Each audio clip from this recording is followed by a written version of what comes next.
Without wasting any time, let's start with reading first. Just do one thing before starting. Find out 2 easy passages first, then move to the tougher one. That's totally on you कि आप तीनों passages attempt करोगे या फिर दो. अगर दो भी करोगे, तीसरे में अच्छे से guess work लगाओगे, तो भी आपके 6 या 6.5 तक आ सकते हैं. This is proven method actually. और अगर आपका स्टेमिना बना हुआ है कि आप 3 passages solve करते हो डेली आराम से बिना किसी दिक्कत के, then go for 3. तब तीनों attempt करो. एक चीज और गाइस, जो आंसर्स होते हैं ना वो उसी में ही छुपे होते हैं. हम कभी कभी बोलते हैं कि आंसर नहीं मिला, बट हम गलती कहाँ पे कर देते हैं, अगर कोई एक आंसर नहीं मिलता तो उस पर ज्यादा टाइम स्पेंड कर देते हैं. वो नहीं करना. हमको क्या है, आगे बढ़ जाना है. जब हम आगे बढ़ेंगे तो ऑटोमेटिकली क्या है, पहले वाले आंसर्स आपको कहीं ना कहीं मिल जाएंगे. और दूसरी चीज, अगर हमको सिनोनिम्स में प्रॉब्लम आती है तो यूज अजम्पशन मेथड. अजम्पशन का मतलब होता है अज्यूम कर लेना कि हाँ हो सकता है इसका मीनिंग ये है. रिसेंटली इंस्टीट्यूशन में एक रीडिंग थी, वहां पे लिखा था हैंडफुल आइलैंड्स, मतलब थोड़े से आइलैंड्स, और फिर इन द ब्लैंक्स में लिखा था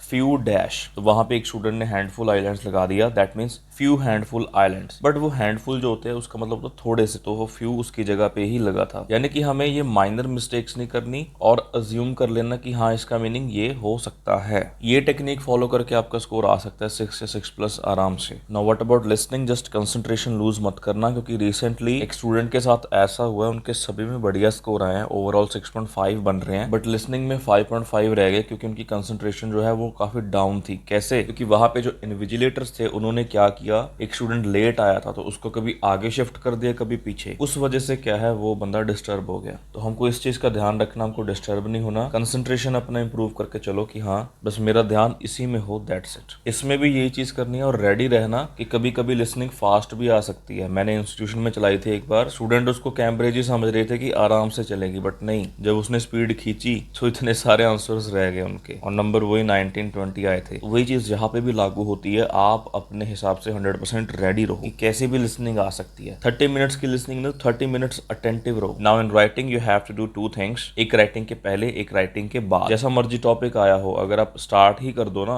बिना कुछ प्लान करे, तो चांसेस बहुत ज्यादा होते हैं कि आप ऑफ टॉपिक निकल जाओ. Planning is must. Left side में या राइट साइड में ऊपर लिख लो आपके जो आइडियाज, इनको छोटे छोटे करके ऊपर लिख लो, राइट साइड पे या लेफ्ट साइड पे मार्जिन के, ताकि एक बार आप जस्ट सोचो कि हाँ इसके आइडियाज ये हो सकते हैं, इसके BP2 में ये वाला मैं आइडिया लिख सकता हूँ. ठीक है, ये जस्ट सोच लिया ना आपने, क्योंकि एक टाइम पे बंदा अच्छे से सोच सकता है और एक टाइम पे बंदा अच्छे से लिख सकता है. 5 मिनट दो, आइडिया सोचो, कॉम्प्लेक्स सोचो कौन कौन से लगाने हैं, then start writing. Thesis statement का ध्यान रखना कि कौन सा ऐसे है और हमने कौन सी लगानी है वहां पे. और राइटिंग के लास्ट में आपको प्रूफ रीडिंग करनी है. उससे काफी सारी ऐसी मिस्टेक्स हैं जो हमें बाद में रीड करके ही पता चलती हैं. और टास्क 2 पहले अटेम्प्ट करना, this is my humble request, क्योंकि वो ज्यादा मार्क्स का होता है, इससे आपके हाई स्कोर करने के चांसेस ज्यादा रहते हैं. ऑल द बेस्ट गाइस जिनका टेस्ट है, बढ़िया बढ़िया करके आना, बढ़िया बढ़िया स्कोर लेना, and thank you for watching.